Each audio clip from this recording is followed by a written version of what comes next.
दोस्तों very good morning to all of you. आज के वीडियो में आप सभी का स्वागत है। दोस्तों आपको बताना चाहूँगा, जो लोग दिल्ली पुलिस और यूपी पुलिस एग्ज़ाम की तैयारी कर रहे हैं उनके लिए बहुत ही शानदार नोट्स यहाँ पर जैसा कि आपको दिख रहा है, सारे सब्जेक्टों का स्टैटिक जीके वालों का 11,000 से भी ज़्यादा क्वेश्चंस का ये जो नोट्स है, इसको मैंने अपने टेलीग्राम चैनल पर फ्री ऑफ कॉस्ट अपलोड कर दिया है।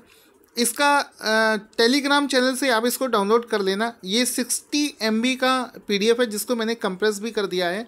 तो अगर आप इसको फ्री में लेना चाहते हैं तो मेरे चैनल को ज्वाइन कर लेना। लिंक वीडियो के डिस्क्रिप्शन में है, लेकिन आप टेलीग्राम पर जाकर सर्च करेंगे @target study IQ, target study IQ, बिना स्पेस दिए टारगेट स्टडी IQ नाम से आप सर्च करोगे तो आपको मेरा चैनल वहां पर मिलेगा, जहां से आप UPSI के अलावा और भी बड़े बड़े एग्ज़ाम्स के नोट्स को डाउनलोड कर सकते हैं। जैसा कि आपको दिखा दूं, ये ज्योग्राफी का नोट्स भी मैंने वहां पर शेयर कर रखा है।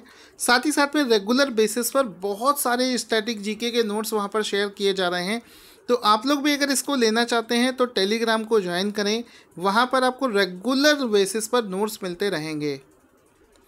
शुरू करते हैं आज के सबसे पहले क्वेश्चन से। सबसे पहला प्रश्न है कि राष्ट्रीय खेल दिवस, नेशनल स्पोर्ट्स डे किस दिन मनाया जाता है? तो आपको बताना चाहूँगा, प्रत्येक वर्ष 29 अगस्त को, ऑप्शन नंबर सी इसका राइट आंसर हो जाएगा।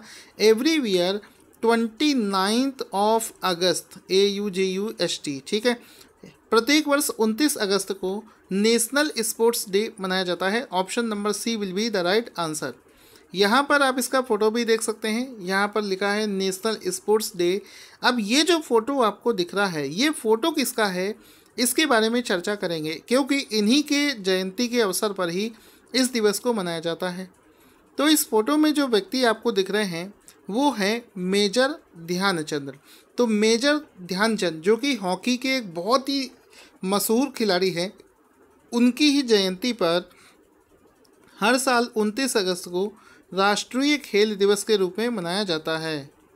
इसके अलावा भी कुछ इम्पॉर्टेंट पॉइंट्स के बारे में डिस्कस करें तो ये भी आपसे पूछा जा सकता है कि यह दिवस पहली बार कब मनाया गया था। तो 29 अगस्त 2012 को ये पहली बार मनाया गया था। साथ ही साथ में 1956 में ध्यानचंद जी को पद्म भूषण पुरस्कार से भी सम्मानित किया गया था। SSC में 1-2 बार ये क्वेश्चन पूछा गया है। साथ ही साथ में अगर आपसे कोई पूछे कि बताओ हॉकी का जादूगर किसे कहा जाता है, तो मेजर ध्यानचंद को ही हॉकी के जादूगर के नाम से भी जानते हैं। SSC में कई बार पूछा गया, लेकिन अब बहुत आसान क्वेश्चन में इसकी गिनती होती है तो शायद ना पूछा जाए। आगे चलते हैं। क्वेश्चन बनेगा कि हाल ही में किस कंपनी के CEO, जिनका नाम है केविन मेयर, ने अपने पद से इस्तीफा दे दिया है? So guys, answer will be TikTok. हाल ही में टिकटॉक कंपनी के जो CEO हैं, जिनका नाम है केविन मेयर, उन्होंने अपने पद से इस्तीफा देने की घोषणा कर दी है। ऑप्शन नंबर ए इसका राइट आंसर हो जाएगा। केविन मेयर का फ़ोटो आप देख सकते हैं, जिन्होंने अपने पद से इस्तीफा दे दिया है। आपको पता होगा टिकटॉक को दुनिया के अलग अलग देशों में बैन करने की बात चल रही है, जिसके चलते उनके ऊपर एक प्रेशर क्रिएट हो रहा था, जिसकी वजह से उनको इस्तीफा देना पड़ गया है। अमेरिका में भी इसके बैन होने की बात चल रही है। तो केविन ने हाल ही में अपने पद से इस्तीफा दे दिया है। अब इसी से जुड़े हुए कुछ फेमस कंपनीज़ के CEO का नाम देख लेते हैं। जैसे कि एडिडास कंपनी का CEO है कैस्पर रोस्टेड। एडोब कंपनी का CEO बहुत बार पूछा जाता है शांतनु नारायण। इसके अलावा अलीबाबा का CEO है डैनियल जैंग। अल्फ़ाबेट इंक सुंदर पिचाई। ऑडी कंपनी का CEO है रूपर्ट स्टेडलर। ठीक है, आपको याद रखना है। आगे चलते हैं। दोस्तों क्या हुआ था कि सरकार ने एक योजना लॉन्च करी थी उड़ान नाम से। तो ये जो उड़ान नाम से योजना थी, इसमें क्या था, पहले क्या होता था कि अमीर लोग ही एरोप्लेन से हवाई यात्रा करते थे। गरीब लोग सिर्फ सपना देखते थे कि काश हम भी कभी हवाई जहाज़ से यात्रा करेंगे। तो हुआ क्या कि अभी इस सरकार ने एक उड़ान नाम से स्कीम बनाई थी, जिसका टैगलाइन था उड़े देश का हर नागरिक। यानी कि ऐसे ऐसे रूट पर भी एरोप्लेन चला दिए गए जो कि पहले नहीं हुआ करते थे। यानी कि पूरे देश के अंदर अलग अलग जगह पर छोटे छोटे एरियाज़ को भी कनेक्टिविटी प्रदान करी गई, सस्ते टिकट किए गए, सो दैट एक देश का आम नागरिक भी हवाई जहाज़ से यात्रा कर पाए, जैसा कि लोगों का सपना होता है। तो उसी को लेकर एक क्वेश्चन बना है कि अगस्त 2020 में केंद्र सरकार ने उड़ान स्कीम के चौथे चरण में कितने हवाई मार्गों के आवंटन को मंजूरी प्रदान कर दी है। तो अलग अलग स्टेज में, चूंकि ये प्रोग्राम चौथे स्टेज में पहुंच चुका है, तो चौथे स्टेज में ऑप्शन नंबर डी इसका राइट आंसर हो जाएगा। कुल मिलाकर 78 नए रूट, 78 नए रूट्स की मंजूरी प्रदान कर दी गई है। तो ऑप्शन नंबर डी इसका राइट आंसर हो जाएगा। इसमें आप देख सकते हो aviation ministry approved 78 new routes. ठीक है, 78 न्यू रूट्स को अभी हाल ही में सहमति दी गई है। आगे चलते हैं, अब इसके कुछ इंपॉर्टेंट पॉइंट्स देख लेते हैं, जैसे कि 78 उड़े देश का आम नागरिक, इस योजना के तहत इसका चौथा स्टेज था जिसमें 78 नए रूट की सहमति प्रदान कर दी गई है। ये रूट्स कौन कौन से होंगे? जो हमारा नॉर्थ ईस्ट रीजन है जहाँ पर कनेक्टिविटी कम है वहाँ पर होंगे, जितने भी पर्वतीय राज्य हैं वहाँ पर, या फिर आइलैंड है, इन सभी को जोड़ने वाले 78 रूट्स को अभी अनुमति दी गई है। उनका नाम पता होना ज़रूरी नहीं है।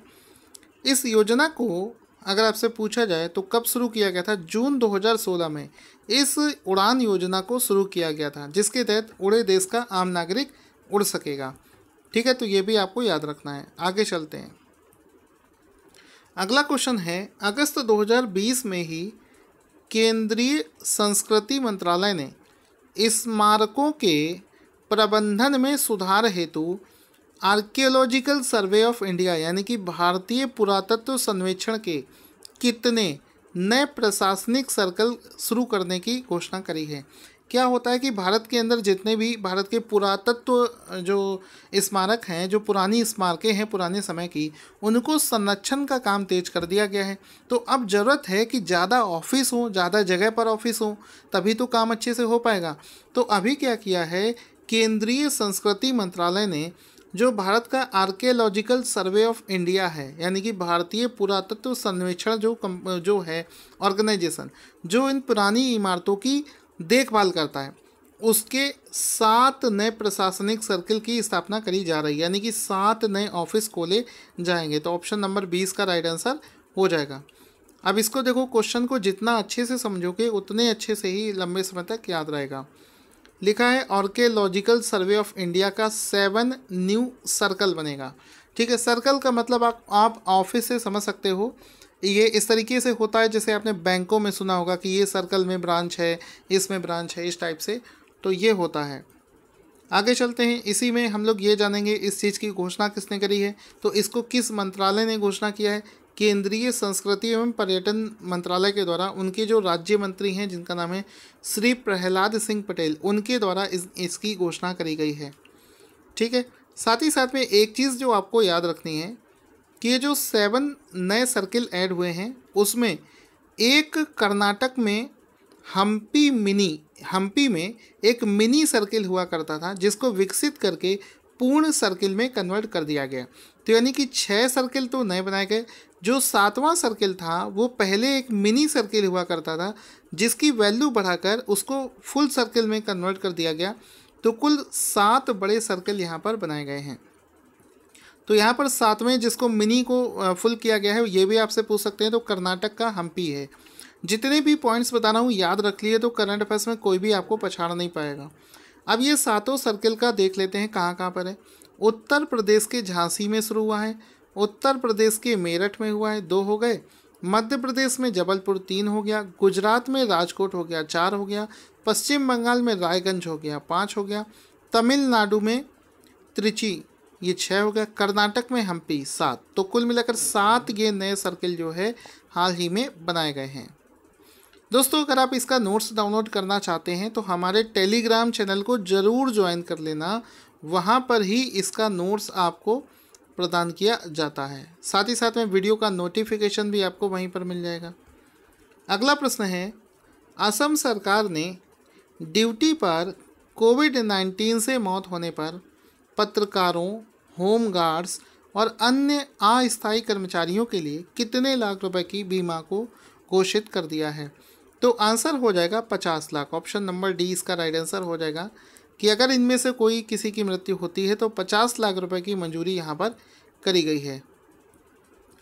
इसके साथ साथ में एक और घोषणा वहाँ पर करी गई है, जितनी भी ग्रुप 3 और ग्रुप 4 की सरकारी नौकरियां हैं उसकी जो मैक्सिमम एज थी उस आयु सीमा को 2 साल बढ़ाकर अब 40 वर्ष तक कर दिया गया है। तो इसको भी अगर आपसे पूछा जाए तो इसमें 40 वर्ष वहाँ पर ग्रुप 3 और ग्रुप 4 की सरकारी नौकरियों की मैक्सिमम एज हो जाएगी। नेक्स्ट क्वेश्चन बनेगा, उससे पहले दोस्तों अगर आपको वीडियो अच्छा लगे तो इसको आप लाइक करें, शेयर करें, दूसरे के भरोसे मत रहें, आप खुद ही करेंगे तभी इसके लाइक्स बढ़ पाएंगे। अगला प्रश्न है, advertising agencies association of India ने इस वर्ष किसे लाइफ टाइम अचीवमेंट अवार्ड से सम्मानित करने की घोषणा करी है? तो आंसर हो जाएगा कृष्ण प्रेम नारायण। ऑप्शन नंबर बी इसका राइट आंसर हो जाएगा। एक ऑर्गेनाइजेशन है जिसका नाम है advertising agencies association of India, उसने कृष्ण प्रेम नारायण को हाल ही में लाइफ टाइम अचीवमेंट अवार्ड से सम्मानित करने की घोषणा करी है। इंडियन एक्सप्रेस में इस न्यूज़ को छापा गया था, आप देख सकते हैं, कृ Prem Narayan given agencies association of India's highest award. ठीक है, तो ये आप इसको भी देख सकते हैं। अगला क्वेश्चन है कि अपनी सेहत के कारणों के चलते किस देश के प्रधानमंत्री जिनका नाम है शिंजो आबे ने अपने पद से इस्तीफा की घोषणा करी है? तो शायद ही कोई होगा जिसको नहीं पता होगा कि जापान देश के प्राइम मिनिस्टर शिंजो आबे, जो कि अभी स्वास्थ्य कारणों के चलते अपने पद से इस्तीफा देने की घोषणा कर दी है। ऑप्शन नंबर 20 का राइट आंसर हो जाएगा। यहाँ पर आप देख सकते हैं ये शिंजो आबे का फोटो और इसमें लिखा है Japan PM resigns Shinzo Abe. ठीक है, इन्होंने अपने पद से इस्तीफा दे दिया है। उसके पीछे का रीज़न क्या है? वो एक बीमारी से जूझ रहे हैं जिसका नाम है अल्सरेटिव कोलाइटिस। इस बीमारी के चलते उन्होंने अपने पद से इस्तीफा दे दिया है। अब अगले क्वेश्चन के लिए एक प्रॉब्लम आपको सुननी पड़ेगी। क्या होता है कि मान लो कोरोना वायरस की दवाई बन गई, उसका वैक्सीन बन गया, तो क्या होगा? जो देश अमीर होगा वो उस वैक्सीन बनाने वाले कंपनी से क्या करेगा? उसको, चूँकि ये देश अमीर है तो ये पैसा देकर सारा वैक्सीन यही खरीद लेगा। तो जो गरीब देश हैं बेचारे, उन पर वैक्सीन सबसे लास्ट में पहुंच पाएगी या तो नहीं पहुंच पाएगी। तो ये एक बहुत बड़ी प्रॉब्लम है। ठीक है, जैसा कि आज से 11 साल पहले स्वाइन फ्लू के केस में हुआ था। तो अभी एक टर्म बहुत ज़्यादा न्यूज़ में चल रहा है, उसमें क्या है कि जब कोई अमीर देश किसी वैक्सीन के बनने से पहले ही वैक्सीन बनाने वाली कंपनी से डोज खरीदने की डील कर लेता है तो उस टर्म को क्या बोला जाता है? तो इस समय बहुत ज़्यादा न्यूज़ में चल रहा है, इसको बोलते हैं वैक्सीन राष्ट्रवाद। ठीक है, वैक्सीन नेशनलिज्म, इंग्लिश में नेशनलिज्म और हिंदी में वैक्सीन राष्ट्रवाद इसको बोला जाता है। तो ऑप्शन नंबर 20 का राइट आंसर हो जाएगा। आप देख सकते हैं, चूँकि इस समय बहुत ज़्यादा न्यूज़ में चल रहा है।